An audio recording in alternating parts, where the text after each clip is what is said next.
Blessed day po muli. Ngayon po ay nasa ating pong tutorial number 7 na po tayo. Kung paano po natin makukuha yung mga question po na kinuha po na nilagay po natin sa ating chat GPT para po sa una nating subtopic. No? Ito po yon. Yung una nating subtopic and then nilagay po natin dito, can you give me 20 question of people regarding this topic? No? Ito po yung una nating subtopic at nilagay po natin dito at ito po ang binigay ni ChatGPT. Ngayon po, ang gagawin po natin ay kukunin po natin ito papunta po sa ating pong content bank. No? Paano po natin gagawin yon? Naituro na po natin ito sa nakaraang nating tutorial. Ano po? At sa ating pong Google Drive, pumunta po tayo. Ano po? Kung tayo po ay nasa ating pong Ah, at sa ating pong desktop, ano po, makikita po natin yan. Ito po, kung nakalagin po tayo sa ating Gmail, punta po tayo ng Google Drive. Ano po? And then, sana po gumawa po kayo ng folder ito, DT Batch 1, para mas madali po nating makita. O kung hindi naman po, para mas madali po sa recent, ito po, recent, ito po, Content Bank Leo. So kung nandiyan na po tayo, tayo po ay buksan na po natin ang ating pong content bank. So, nakaraan po, no? Ito po yung mga sinample natin. So, buburahin na po natin yan muna.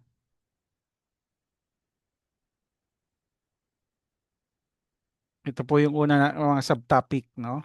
Pero ngayon po, ang gagawin po natin ngayon ay base po sa ating chat GPT, kukunin na po natin yung ating subtopic. So, yung una po nating subtopic, ito. Sabi niyan, highlight po natin.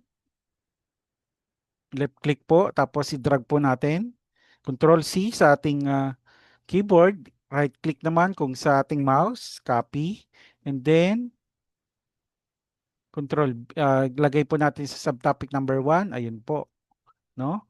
Ngayon po, yung questions daw na ginawa po natin sa ating pong tutorial number 6, ito po, no? So ngayon, tingnan natin kung makukuha po natin ng isang lagayan, ha?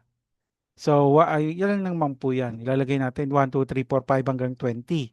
No? So depende po kung 3 times a week po kayo sa buong buwan, 21 po 'yon, no? So kaya po 20 po yung kinuha po natin, no? Highlight po uli, Control C. Tingnan natin kung makakopy siya. Ayun, no? Nakopy naman po siya. Kaya lang doble-doble.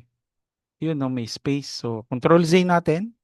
Isa-isahin na lang natin ano po para medyo hindi na tedious.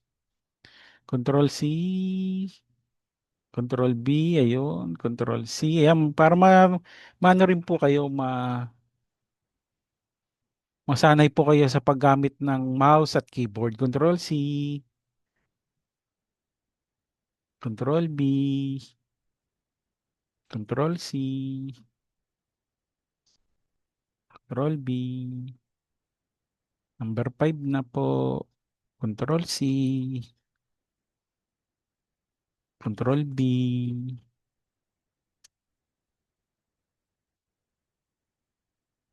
6.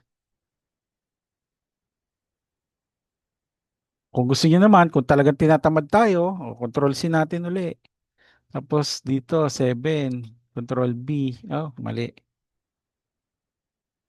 Control B, ayun po, no? So ngayon, para mas madali po, no?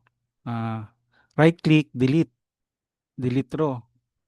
Yung mga ano in between, delete row.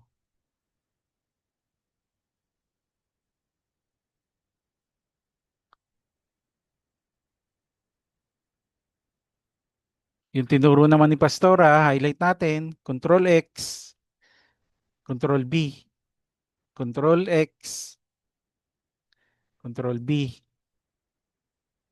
Control X, Control B, Control X, Control B.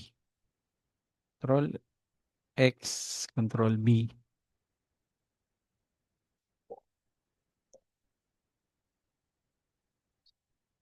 Delete natin, hindi na delete eh.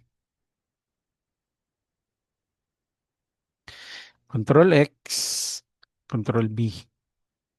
Control X, Control B. Control X, Control B.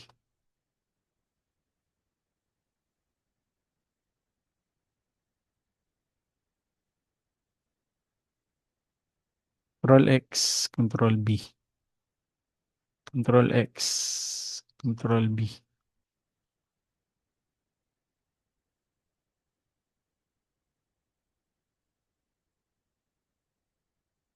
So yan, ano po? Ngayon yung subtopic number 2 natin. Buray na natin to.